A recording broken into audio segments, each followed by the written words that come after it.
hati, di mana pelaku ditegur oleh korban karena supaya tidak bisa berjualan di lokasi tersebut, di TKP.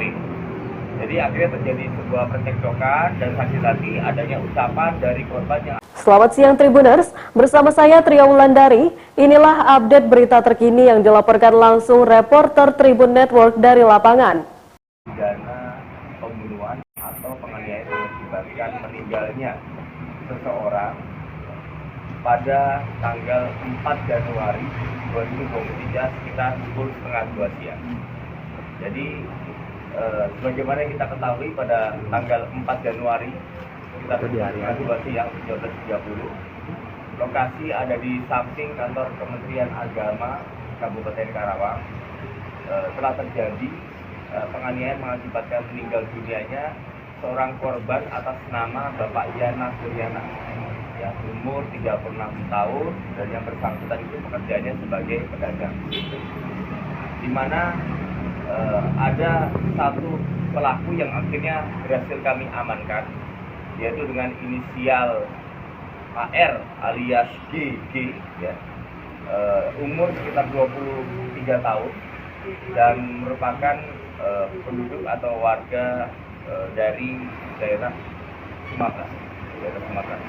Yang bersangkutan ini adalah seorang pedagang kerupuk jalanan, ya. Jadi permasalahan utamanya adalah karena ini adalah bicara masalah sakit hati, di mana pelaku ditegur oleh korban karena supaya tidak bisa berjualan di lokasi tersebut, di TKP. Jadi akhirnya terjadi sebuah percekcokan dan sakit hati adanya ucapan dari korban yang akhirnya mengakibatkan adanya dendam dan sakit hati. Akhirnya tersangka ini dengan inisial AR ini kemudian pergi ke Pasar Johar membeli 2 bilah pisau, menggunakan angkutan kota. Kemudian setelah itu pada tanggal 4 itu kembali lagi ke lokasi, melihat korban ini sedang duduk di trotoar. Kemudian setelah itu menghampiri korban dan menusukkan sekali di bagian perut. Setelah itu korban langsung melarikan diri dan dikejar. Dikejar dan akhirnya sempat juga menusukkan satu kali lagi tusukan di daerah punggung.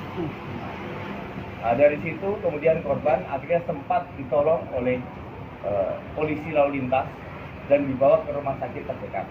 Namun pada saat penanganan akhirnya korban tidak tertolong. Nah, kemudian untuk pelaku akhirnya melarikan diri.